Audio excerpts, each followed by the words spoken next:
बात कर रहे हैं हम रिलेशन बिटवीन केपी और केसी। तो लास्ट क्लास में मैंने आपको एक जनरल इक्वेशन बताई थी, small A plus small B gives you small C plus small D. अगर मैं इसका केसी बनाऊं तो क्या बनता है? Concentration of product divided by concentration of reactant. KP बनाऊं तो pressure of product divided by pressure of reactant.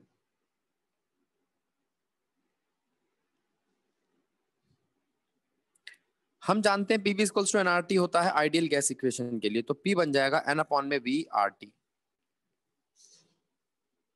और प्रेशर का फॉर्मूला आएगा एन अपॉन में वी का मतलब है सी कंसंट्रेशन।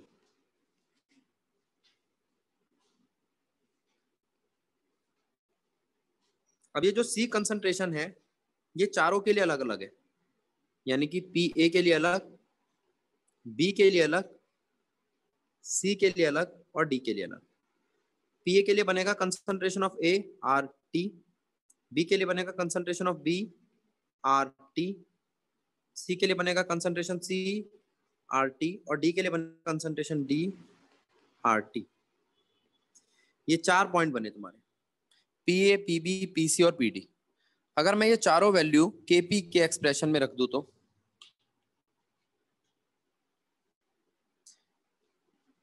देखो केपी क्या था हमारा,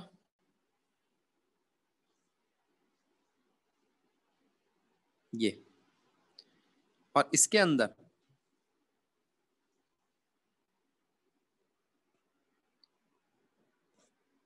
क्या वैल्यू है पीसी की, concentration of C R T,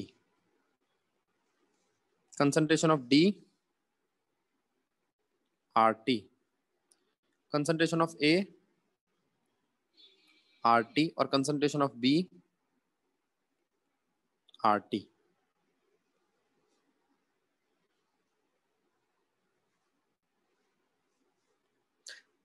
अब जरा ध्यान दो, अगर मैं आर टी एक तरफ ले लूं तो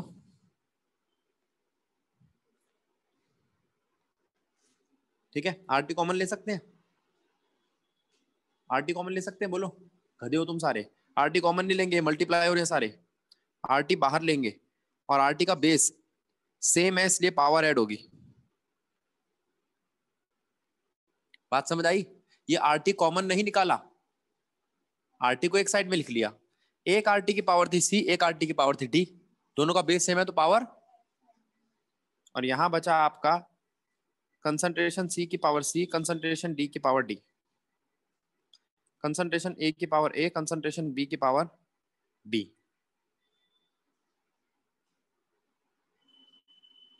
ठीक, तो ये तो है आपका केपी, और ये जो पूरा एक्सप्रेशन लिखा है ये है केसी, और मल्टीप्लाई में आर टी। अगर दो चीजें डिवाइड हो रही है और बेस सेम हो तो पावर माइनस होती है। अब जरा ध्यान देना, C plus D stoichiometric coefficient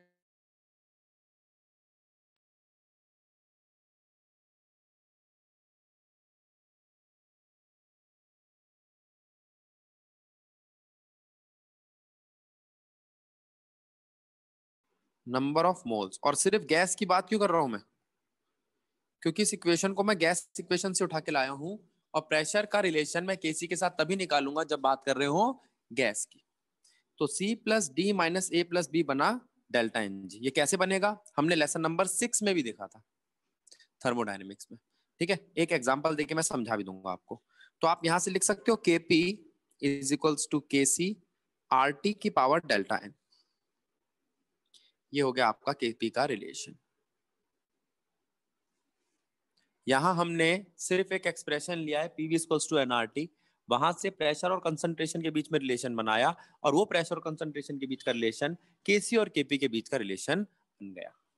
example लेता हूं मैं आपके सामने। मान लो नाइट्रोजन रिएक्ट कर रहा है हाइड्रोजन से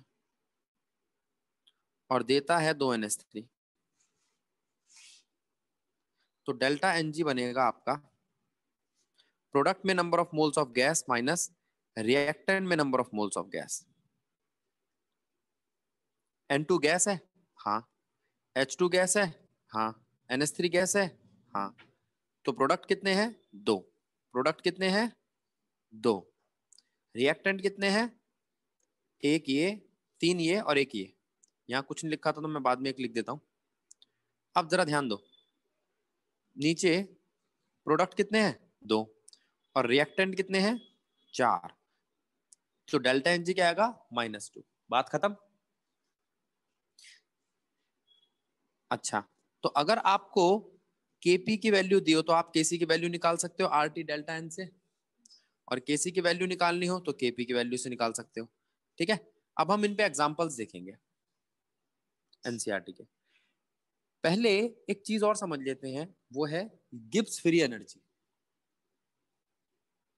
गिब्स फ्री एनर्जी क्या कहती है? ये लेसन नंबर 6 में पढ़ा था हमने, इक्विलिब्रियम का वहां पर भी एक पार्ट था, इसलिए मैं इसे रिपीट करा रहा हूं। पहले तो आप ये समझो कि change in Gibbs free energy है क्या।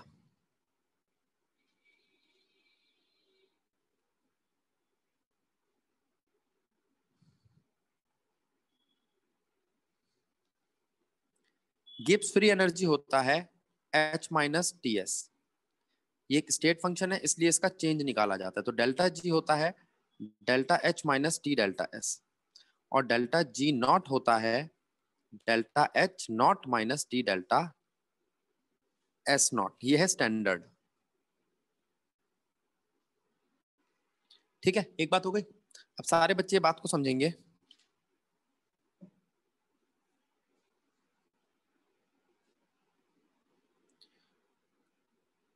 अगर डेल्टा H नेगेटिव है तो एक्सोथर्मिक रिएक्शन, ये मैं आपको बता चुका हूं लेसन नंबर 6 में।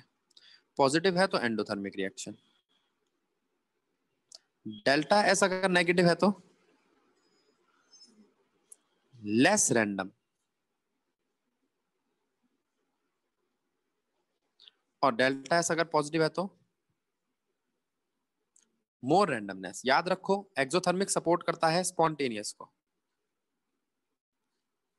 एंडोथर्मिक नॉन स्पॉन्टेनियस को। लेस रैंडम नॉन स्पॉन्टेनियस, मोर रैंडम स्पॉन्टेनियस। लेकिन जो पूरा क्राइटेरिया समझाता है स्पॉन्टेनिटी का वो है डेल्टा जी। अगर डेल्टा जी नेगेटिव है तो स्पॉन्टेनियस, और अगर डेल्टा जी पॉजिटिव है तो नॉन स्पॉन्टेनियस। लेकिन अगर डेल्टा जी 0 निकला तो क्या करोगे? तो बात आ जाती है इक्विलिब्रियम की। अगर डेल्टा जी 0 है तो इसका मतलब है कंडीशन है इक्विलिब्रियम की।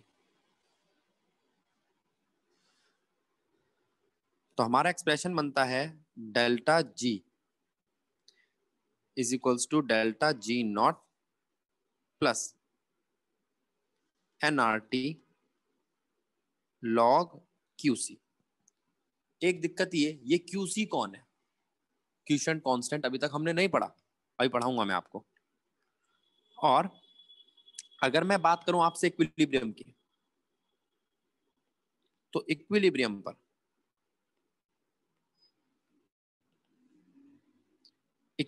पर डेल्टा जी होता है 0 और QC होता है KC।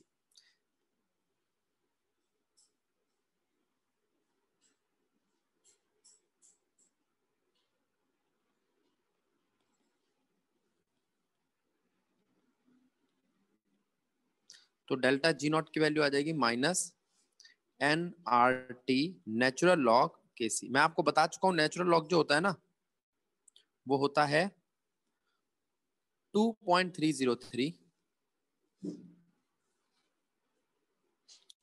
Log base to 10। Log base to 10 का हम इस्तेमाल क्यों करते हैं? क्योंकि यही आपको दे रखा है आपके बुक में एज अ टेबल। ठीक है, तो डेल्टा जी का फॉर्मूला क्या आया? डेल्टा जी नॉट का -NRT 2.303 लॉग KC। तो डेल्टा जी का KC के साथ क्या रिलेशन है? ध्यान दो सारे बच्चे, डेल्टा जी का केसी के साथ क्या रिलेशन है? Delta G is equals to 0 at equilibrium, और delta G not is equals to -2.303 N R T log K C. यहां पे एन है number of moles,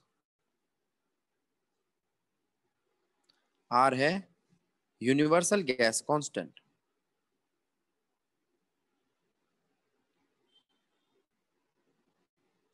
T temperature, K C equilibrium constant for concentration.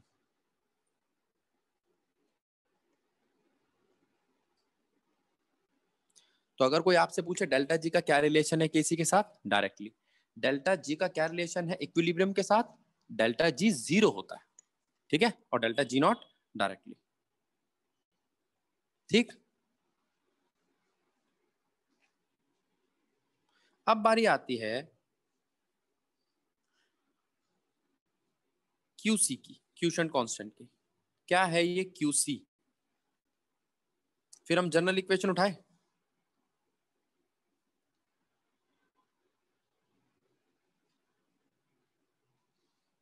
इस general equation को देखो,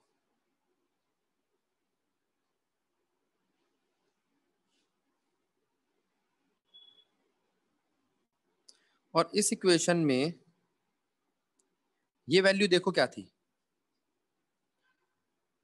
concentration of product upon में concentration of reactant. मैंने अभी आपको बताया था ये केसी होती है, अब मैं कह रहा हूं ये क्यूसी होती है। अब आप कहोगे भैया क्यूसी और केसी में फर्क क्या है? ये रेशियो है एट एनी स्टेज, और अगर इसी रेशियो को मैं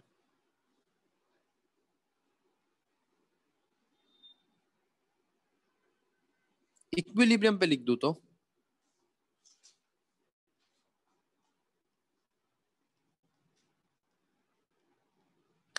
तो ये बन जाता है केसी।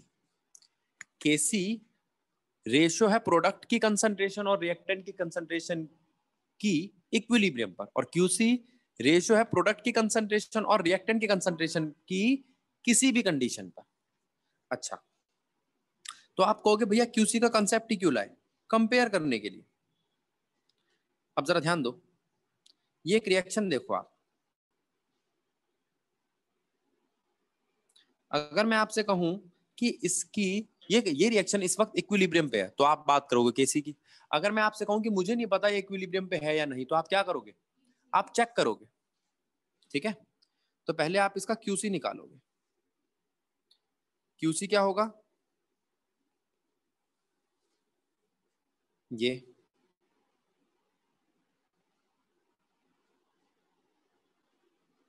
अब अगर क्यूसी बराबर हुआ केसी के, तो क्या कहोगे आप कि इक्वेशन इस वक्त है इक्विलिब्रियम पर, और अगर क्यूसी बड़ा हुआ केसी से, तो इक्विलिब्रियम तो जा चुका, वापस लाओ रिएक्शन को।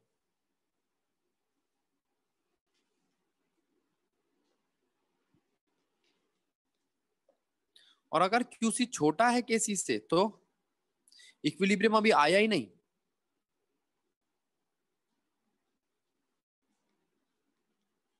एक एग्जाम्पल के तौर पे मैं एक ये लाइन बना रहा हूं, सारे बच्चे ध्यान देंगे।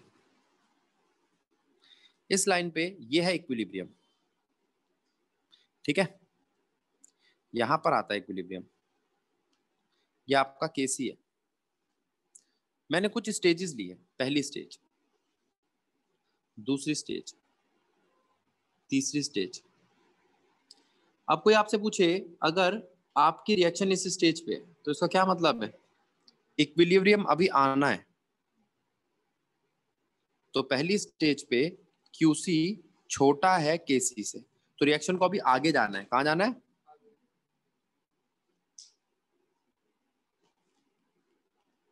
दूसरी स्टेज पे क्यूसी तो पार हो चुका, बड़ा है तो वापस आना पड़ेगा। अब आप कहोगे भैया वापस क्या करने आएगा? इक्विलिब्रियम अटेन करने के लिए। तीसरी में क्या है? तीसरी में भी बड़ा है। ठीक, तो क्या चेंज हो रहा है यहाँ पे, केसी या क्यूसी?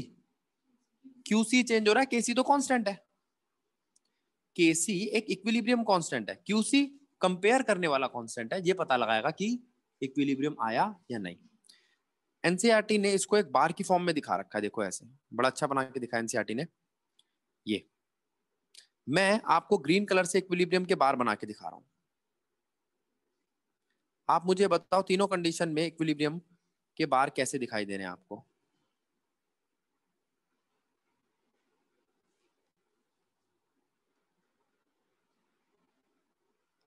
तीनों कंडीशन में इक्विलिब्रियम सेम है। अब देखो आप कि रिएक्शन कहाँ है। रिएक्शन को मैं व्हाइट बार से बना के दिखा रहा हूं।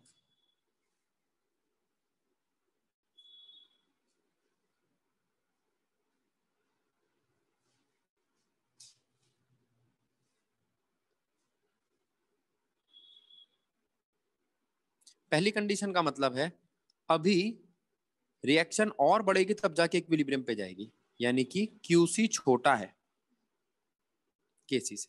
दूसरी का मतलब है क्यूसी तो बिल्कुल बराबर है केसी के। तीसरी का मतलब क्यूसी बड़ा है, वापस आना पड़ेगा उसे नीचे। तो जब वापस आना पड़ेगा तब बैकवर्ड डायरेक्शन। जब क्यूसी केसी बराबर है तो इक्विलिब्रियम अटेन हो गया, और जब अभी और बढ़ना है तो फॉरवर्ड डायरेक्शन। तो ये रिलेशन है क्यूसी का केसी के साथ। पहले यहां तक समझो। तो लास्ट क्लास में बच्चों हमने बात की थी केसी, केपी और क्यूसी की। आज हम बात कर रहे हैं आपसे एसिड, बेस और सॉल्ट की। तो एसिड, बेस, सॉल्ट का इक्विलिब्रियम से पहली बात तो लेना देना क्या है ना? और उससे पहले हम ये समझेंगे, क्या हमने कभी एसिड बेस के बारे में सुना है? 10th क्लास में सुना था अर्हेनियस कंसेप्ट को। लेकिन उस टाइम पे हम अर्हेनियस कंसेप्ट तो नहीं बोलते थे, सिर्फ ये बोलते थे कि एसिड वो होगा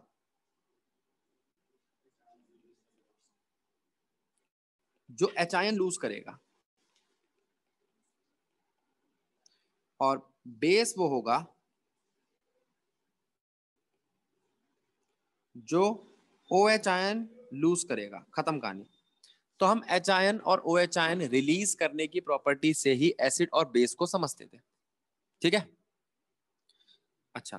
तो एसिड के अंदर क्या क्या चीजें आई? HCl, HNO3, H2SO4। ये मिनरल एसिड है।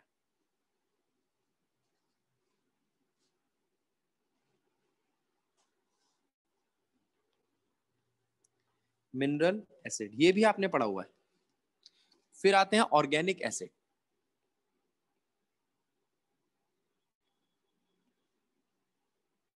Acetic acid CH3COOH, benzoic acid या कोई और कार्बोक्सिलिक एसिड, इसे हम कहते हैं organic acid. Organic acid weak होते हैं जनरली,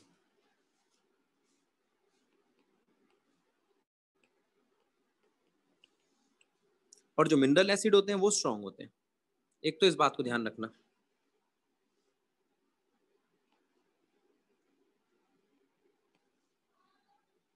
कि मिनरल एसिड स्ट्रॉन्ग एसिड होते हैं। अब बात आती है बेस की, जैसे NaOH, KOH, AlOH whole thrice. तो हमारा मानना ये था कि अगर पानी के साथ रिएक्ट करके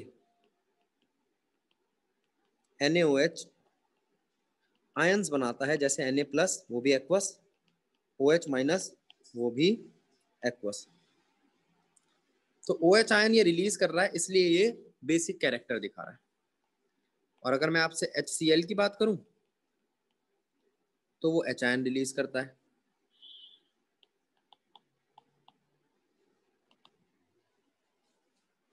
तो अर्हेनियस कंसेप्ट तो ये था आपका एसिड और बेस में। लोरी ब्रोंस्टेड कंसेप्ट था क्या? इसने कहा जो एच आयन को बोलता था प्रोटॉन। क्यों बताता हूं। प्रोटॉन डोनर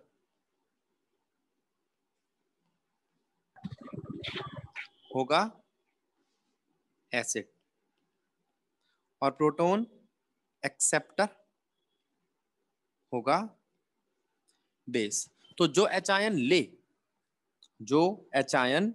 ले वो बेस, जो एच आयन दे वो एसिड। अब आप कहोगे एच आयन तो इसने बता दिया, ओ एच आयन कहां गया? ओ एच आयन को इसने पानी का ही हिस्सा बना दिया। इसने कहा जो हम वाटर लेते हैं H2O, वो एच आयन और ओ एच आयन दोनों रिलीज करता है। हाँ जी, ये जो एच आयन है अगर कोई इसको देगा तो एसिड, इसका उल्टा अगर कोई लेगा तो बेस। ठीक है, तो ओ एच आयन रिलीज करो या एच आयन गेन करो, बात एक ही है, ऐसा इसका कहना था। ठीक है, तो यहां दोनों कंसेप्ट मेरे को लगभग एक जैसे लग रहे हैं। आप ओ एच आयन को पॉजिटिव आयन कह सकते हो और सॉरी ओ एच आयन कह रहा हूं मैं, एच आयन को पॉजिटिव आयन कह सकते हो और ओ एच आयन को नेगेटिव आयन। तो एक नया कंसेप्ट बना सकते हो, जो नेगेटिव चीज रिलीज करेगा, जो नेगेटिव आयन रिलीज करेगा वो बेस, जो पॉजिटिव आयन रिलीज करेगा वो एसिड। ऐसा मान के चल रहे हैं। ठीक है, जो पॉजिटिव रिलीज करेगा वो क्या है और जो नेगेटिव रिलीज करेगा वो क्या है, उसके हिसाब से हमारे पास ये चार बातें समझ में आई हमने। इसके बाद एसिड बेस तो समझ में आ गया, जैसे भी हमने एसिड बेस पढ़ा था साइड में। अगर मैं आपसे पूछूं HCl क्या है तो आप कहोगे एसिड, तो यहां पर भी एसिड ही होगा। लेकिन HCl को इसने दो हिस्सों में देखना स्टार्ट कर दिया लोरी ब्रॉन्सन कंसेप्ट ने। एक कॉन्जुगेट एसिड और कॉन्जुगेट बेस। अब हम इसकी बात करेंगे। ये कॉन्जुगेट एसिड कौन होते हैं? कॉन्जुगेट एसिड मतलब जो एच आयन रिलीज करके बने हो, और कॉन्जुगेट बेस मतलब जो एच आयन गेन करके बने हो। अब जरा ध्यान देना इस बात पे, बहुत इंपॉर्टेंट है। मैं HCl की जगह पहला एग्जांपल H2 लेता हूं, उस पर ज्यादा समझ आएगा आपको। H2O अगर एच आयन गेन करे तो गेन करने वाले को आप कहोगे कि ये तो एसिड नहीं होगा, एच आयन लूज करने वाला एसिड होता है। कॉन्जुगेट उल्टा होता है, एच आयन लूज करने वाला बनेगा तो एच आयन लूज करके ये बन जाएगा OH माइनस आयन, और एच आयन गेन करके बन जाएगा H3+ O आयन।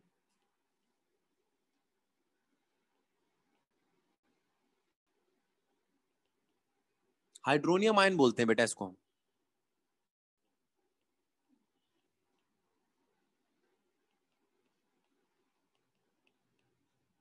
और इसको हाइड्रोक्साइड आयन या हाइड्रोक्सिल आयन। ठीक है, अब जरा इन दोनों को देखो, H2SO4 और HCl को। अगर मैं H2SO4 में से H आयन कम करवाऊं तो, यानी कि एच आयन लूज करवाऊं तो HSO4 माइनस गेन ये करेगा नहीं, HCl भी अपना एच आयन लूज करेगा, Cl माइनस। तो कोई आपसे पूछे OH माइनस आयन क्या है, HSO4 माइनस आयन क्या है, Cl माइनस आयन क्या है, ये सब क्या है? ये ये बेस नहीं है, ये कॉन्जुगेट बेस है।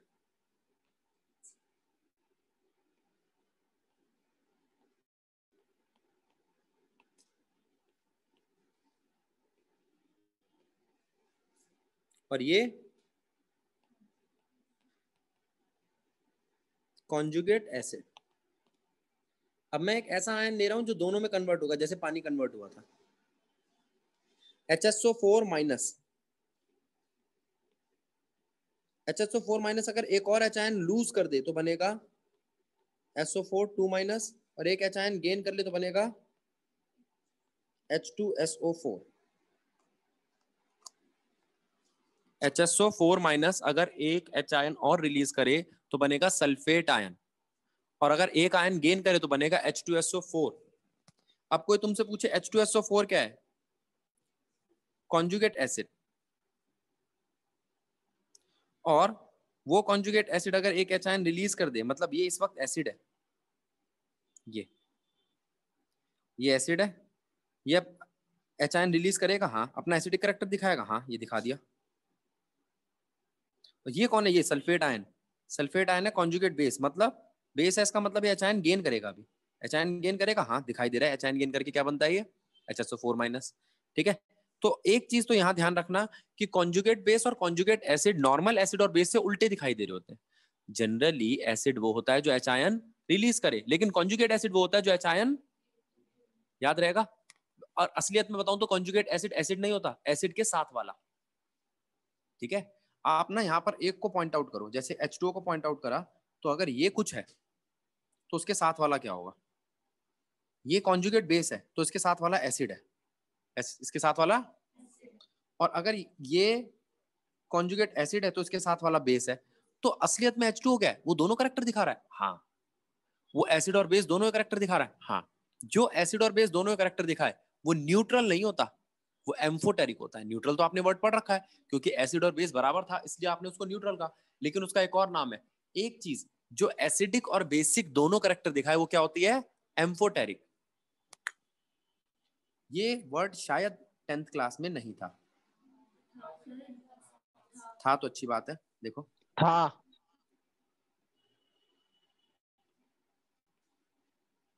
Amphoteric, acidic character as well as basic character. जिसके पास एसिडिक और बेसिक दोनों कैरेक्टर हो वो एम्फोटेरिक नेचर का होता है। बात ठीक है? एग्जाम्पल क्या है? H2O। H2O H ion loose भी कर सकता है और एच आयन गेन भी कर सकता है। लूज करेगा तो बन जाएगा एसिड, और गेन करेगा तो बन जाएगा बेस। इसका मतलब जब भी आप पानी में कोई सॉल्ट डालते हो तो वो पानी होता है जो एसिडिक और बेसिक कैरेक्टर दिखाता है। वो पानी होता है जो एसिडिक और बेसिक कैरेक्टर दिखाता है। जैसे आपने कहा कि भैया हमने तो HCl डाले थे, हुआ क्या? पहले से ही पानी में एच आयन और ओ एच आयन थे, एच आयन बढ़ गए क्योंकि बाहर से एच आयन आए। पहले क्या थे? 100 एच आयन थे, 100 ओ एच आयन थे। अभी नए एक्स्ट्रा HCl आया तो 100 एच आयन नए आए, तो अब 200 हो गए, तो एसिडिक कैरेक्टर पानी का बढ़ गया। इसका मतलब सूखा HCl एसिडिक कैरेक्टर नहीं दिखाता। कुछ याद आया 10th का? हाँ जी सर, याद आ गया, 10th में पानी में आपने शो बात करी करता थी है नेचर। कि अगर HCl ड्राई हुआ सॉलिड स्टेट में तो एसिडिक कैरेक्टर नहीं दिखाता, और अगर NaCl ओ सॉरी NaOH ड्राई हुआ तो वो बेसिक कैरेक्टर नहीं दिखाता। अगर अगर HCl एक्वस है, गैस, अगर HCl एक्वस है, एक्वस का मतलब उसके पास H आयन भी है और Cl माइनस आयन भी है, तब वो अपना एसिडिक कैरेक्टर दिखाता है। या NaOH एक्वस है, ये बात याद है? ये था, या ये कंसेप्ट तो था कि ड्राई स्टेट में नहीं दिखाते, ये एक्वस स्टेट में दिखाते हैं। बात ठीक है गलत है? ठीक है, वो उनको पानी मिलना चाहिए, चाहे वो मॉइस्चर से मिले, कहीं से ही मिले। ठीक है, लुईस का कंसेप्ट क्या है? जैसे अभी हमने बात करी थी प्रोटोन डोनर, प्रोटोन एक्सेप्टर, ये था लोरी ब्रोंस्टेड का। एच आयन और ओ एच आयन, ये था अर्हेनियस का। लुईस का क्या है?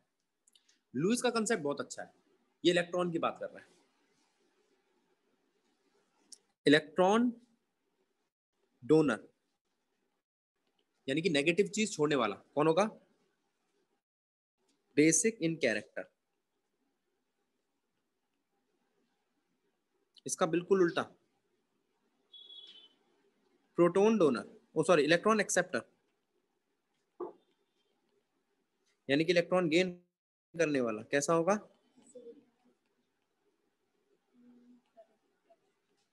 एसिडिक कैरेक्टर का होगा। मैं आपसे कह रहा हूं कि भैया इलेक्ट्रॉन देने वाला कौन होगा, तो आप कह रहे हो इलेक्ट्रॉन डोनेट करने वाला होगा बेसिक, और इलेक्ट्रॉन एक्सेप्ट करने वाला, खत्म कहानी। इलेक्ट्रॉन देगा कौन? जिसके पास इलेक्ट्रॉन की कमी होगी, जिसके पास इलेक्ट्रॉन ज्यादा होंगे। इलेक्ट्रॉन डोनेट कौन करेगा? है ना? कोई गरीब आदमी क्या कहेगा? मेरे पैसे ले लो, मैं डोनेट करने आया हूँ। गरीब है, पागल थोड़ी है, क्यों भाई शिवानी? तो इलेक्ट्रॉन डोनेट कौन करेगा? जिसके पास इलेक्ट्रॉन की क्या हो? एफिशिएंसी। मैं कह रहा हूं किसके कंपाउंड हो? वो कंपाउंड हो 15th 16th या 17th ग्रुप के, तो इलेक्ट्रॉन देना चाहेंगे। और एक और चीज ध्यान दो, लोन पेयर वाले, लोन पेयर वाले। अब आप जरा NH3 को देखो, क्या NH3 के पास लोन पेयर है? हाँ, नाइट्रोजन के पास है, एक लोन पेयर है। तो ये अपना ये लोन पेयर देकर अपना कैसा करेक्टर दिखाएगा? बेसिक। शाबाश। इसका उल्टा इलेक्ट्रॉन एक्सेप्टर कौन होंगे? इलेक्ट्रॉन डेफिशिएंट, जिनके पास इलेक्ट्रॉन की कमी है, 13th ग्रुप के कंपाउंड्स। ठीक है। अच्छा, मैं एक एग्जांपल लेता हूं। BCl3, ये क्या है? Electron deficient. NH3 क्या है?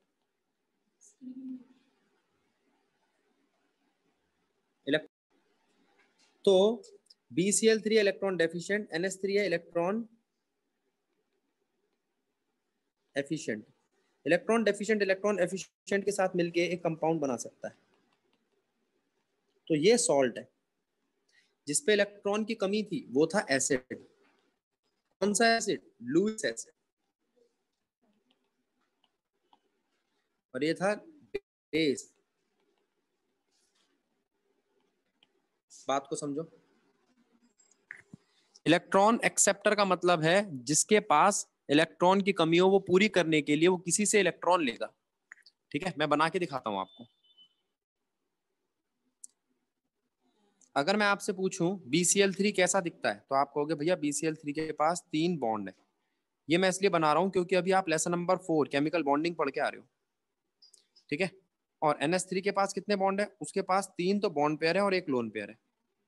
और मैंने आपको 3rd चैप्टर में बताया था लोन पेयर परेशान करता है, लोन पेयर परेशान करता है। तो BCl3 hybridisation sp2, NH3 hybridisation sp3। एक लोन पेयर के साथ 4 बॉन्ड है, एक लोन पेयर 3 बॉन्ड पेयर। जब ये दोनों जुड़ेंगे तो क्या बनेगा? BCl3NH3। अब बच्चे कहेंगे भैया सेंट्रल मेटल एटम कौन है? अगर मैं सेंट्रल मेटल एटम लेता हूं B को, 2 स्ट्रक्चर बन सकते हैं इसके, हाइब्रिडाइजेशन तो सेम रहेगी। अगर मैं B को लेता हूं तो B के साथ 3 Cl है, एक NH3, तो इसका तो एक बॉन्ड बढ़ गया सीधे सीधे। 3 थे 4 हो गए। और NH3 में एक N है, 3H। पहले एक लोन पेयर था, अब उस लोन पेयर की जगह किसने ले ली? यहां पर एक लोन पेयर की कमी आई तो ये तो स्टेबल हो गया। और यहां पर वही जो 3 थे, 3 पेयर का मतलब इलेक्ट्रॉन की डेफिशिएंसी वो दूर हो गई।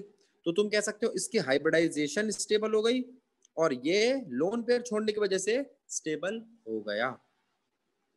अगर कोई आपसे पूछे BCl3.NH3 की हाइब्रिडाइजेशन क्या है, तो हाइब्रिडाइजेशन तो sp3 है। क्वेश्चन ये भी आ सकता है, क्या बोरोन की हाइब्रिडाइजेशन चेंज हुई? हाँ, BCl3 से sp2 से sp3 हो गई। अच्छा, क्या NH3 की हाइब्रिडेशन चेंज हुई? नहीं, पहले भी sp3 थी, अब भी sp3 है। तो NH3 में फर्क क्या आया? पहले एक लोन पेयर था, अब 0 लोन पेयर है। ठीक है, ठीक है। ऐसा ही याद करो, एनसीईआरटी का एक क्वेश्चन था एक्सरसाइज का लेसन नंबर 3 का, AlCl3। अगर किसी क्लोरीन माइनस के साथ रिएक्ट करे तो AlCl4 माइनस बनता है। तो क्या कोई हाइब्रिडेशन में चेंज आता है? हाँ, पहले थी sp2, अब है sp3। याद आया? शायद 25 या 24 एक्सरसाइज का क्वेश्चन है। और क्वेश्चन यही पूछता है कि क्या इनकी हाइब्रिडेशन में कोई चेंज आया? हाँ। आप ये कह सकते हो कि भैया AlCl3 जब स्टेबल है तो उसको Cl और क्यों लेना है? इसका मतलब वो स्टेबल नहीं है। स्टेबल कब होगा? जब 4 बॉन्ड होगी। 4 बॉन्ड मतलब 8 इलेक्ट्रॉन। कितने इलेक्ट्रॉन? तो ऑक्टेट के पीछे ये अब भी भागते हैं। इसी वजह से ये लुईस एसिड या लुईस बेस बनते हैं। और लुईस एसिड और लुईस बेस में एक खासियत, एचायन OH की बाउंडेशन खत्म हो गई कि एचायन होना जरूरी है, OH होना जरूरी है। अच्छा, कुछ चीजें ऐसी जिनके पास OH है वो फिर भी एसिड है, तो अरहेनियस कंसेप्ट बिल्कुल गलत हो गया, है ना? अरहेनियस कंसेप्ट ठीक है, लेकिन वो एक सोलो क्राइटेरिया नहीं है सिर्फ एचायन और OH का होना ही। ठीक है। हाँ, ये लुईस कंसेप्ट ज्यादा अच्छा है। अच्छा, अब आप कहोगे लोरी ब्रोनस्टेड में क्या दिक्कत थी? वो कह रहा था प्रोटोन डोनर और प्रोटोन एक्सेप्टर, और असलियत में बाई कंसेप्ट प्रोटोन डोनेट नहीं होता, प्रोटोन एक्सेप्ट नहीं होता। तो लोरी ब्रोनस्टेड की वो कमी हो गई। ठीक है। प्रोटोन हम दे नहीं सकते, प्रोटोन ले नहीं सकते, इलेक्ट्रॉन दे सकते हैं। इलेक्ट्रॉन देंगे तो कैटायन बन जाओगे, लोगे तो एनायन बन जाएंगे। ये बात हमने पढ़ रखी है। तो इन सब के हिसाब से लुईस का कंसेप्ट सबसे सही और मॉडर्न लगता है। ठीक है, तो अगर मैं आपसे कहूं कि क्या कोई आपके पास ऐसे एसिड हैं जो OH होने के बाद भी H आयन छोड़ते हैं? क्या कोई आपके पास ऐसे एसिड हैं जो OH होने के बाद भी H आयन छोड़ते हैं? देख लेते हैं। H2SO4। अब आप कहोगे भैया इस पे तो H आयन है, OH तो है नहीं। देखो बनाकर स्ट्रक्चर, ये स्ट्रक्चर भी मैं आपको दिखा चुका हूं। कितने OH आयन है? 2। दिख रहे हैं सबको?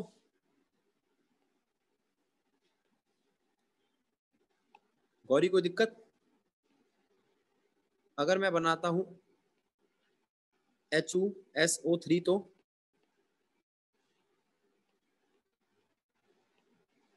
कितने OH आयन है? अगर मैं बनाता हूं H2SO5 तो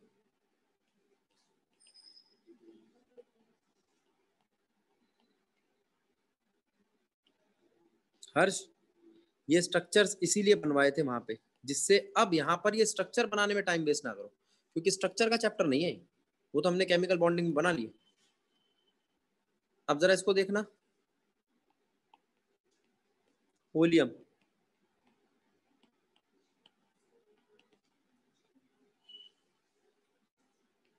याद है?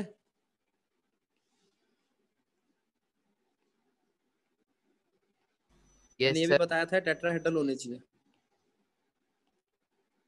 मार्स सॉल्ट,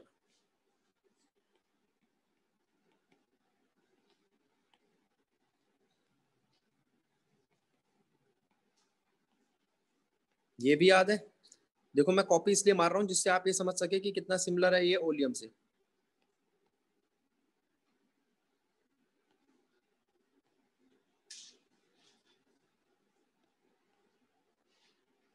कॉपी कर दिया बिल्कुल। अब एक ऑक्सीजन ज्यादा है तो क्या करोगे आप? इसे दूर कर दोगे। गौरी, ये बेटा हम बात कर चुके हैं कि नहीं कर चुके? हर्ष, ठीक है ना, आसान है।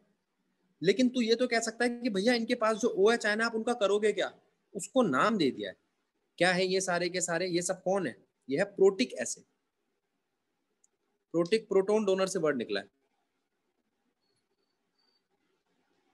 ठीक है, कैसे एसिड है ये?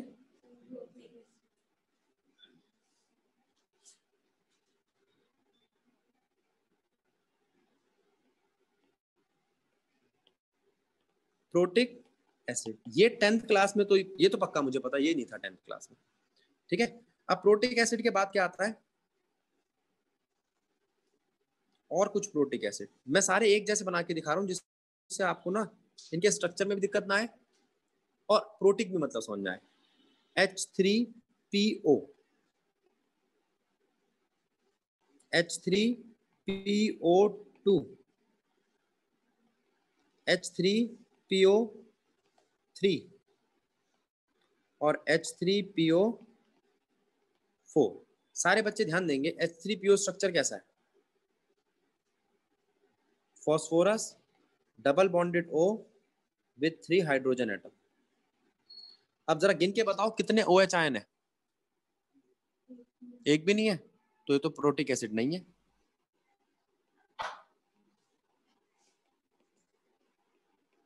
गलत बात है। अब देखना,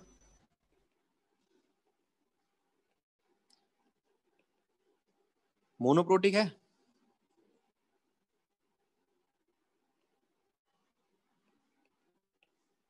ठीक है, अब देखना,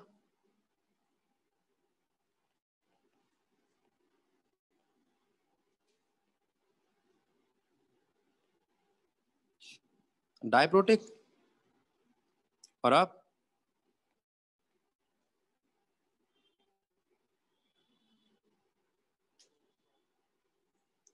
ट्राइप्रोटिक।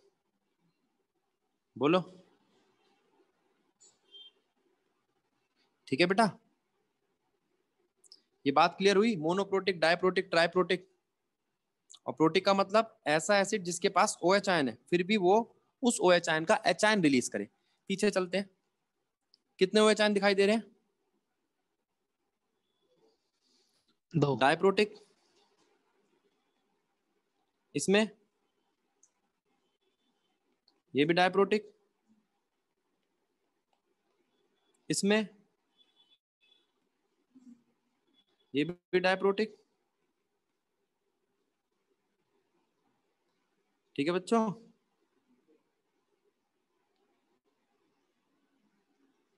अब देख लो, क्या आपको ये बात समझ आई कि प्रोटिक एसिड क्या होता है?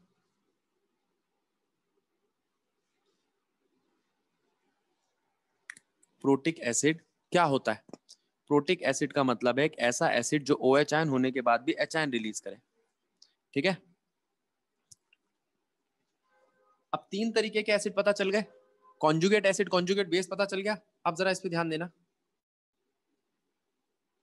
एग्जाम्पल नंबर 12 देखो क्या था, क्या कहता है, what will be the conjugate base for the following Bronsted acid, HF, H2SO4 और HCO3। HCO3 माइनस होना चाहिए। अब वो कह रहा है आप बताइए कि क्या कॉन्जुगेट बेस होंगे। अच्छा, कॉन्जुगेट बेस कौन होता है? जो H आयन ले, गेन करे। और कॉन्जुगेट एसिड कौन होता है? नहीं, हाँ, तो H आयन गेन करने वाला कॉन्जुगेट एसिड है, H आयन रिलीज करने वाला। तो इसका मतलब इन सबको अपना H आयन रिलीज करना होगा अगर इनको कॉन्जुगेट बेस बनना है। तो यहाँ होगा F माइनस इसका कॉन्जुगेट बेस, इसका HSO4 माइनस और इसका CO3 2 माइनस। बात ठीक है गलत है? अगला question, right the conjugate acid कर लोगे, इनको H आयन देना है। पहले का होगा NH3 प्लस, NH2 तो है ही है पहले से, तो NH2 का क्या हो जाएगा? ठीक है, वैसे इसको NH2 माइनस लिखना चाहिए था, हाँ मेरे में लिखा हुआ, ये NH3 बनेगा इसका। दूसरे वाले का बनेगा NH4 प्लस और तीसरे वाले का HCOOH। ठीक है, तो कॉन्जुगेट एसिड कॉन्जुगेट बेस समझ में आ गए। अब यहाँ पर इसने पूरी टेबल ही बना दी, तो इनमें तो कोई दिक्कत नहीं है। एक बार क्वेश्चन नंबर 15 और देखो, classify the following species in Lewis acid और लुईस बेस। अब लुईस एसिड और लुईस बेस में आप कैसे क्लासिफाई करोगे? किसके पास एक्स्ट्रा इलेक्ट्रॉन है? जिसके पास एक्स्ट्रा इलेक्ट्रॉन है यानी कि लोन पेयर है, वो लुईस बेस। जिसके पास इलेक्ट्रॉन्स की कमी है वो लुईस एसिड। ठीक है, ये हो गया क्वेश्चन आपका। तो इसका मतलब अब आपके एग्जाम्पल बन गए हैं 15 तक।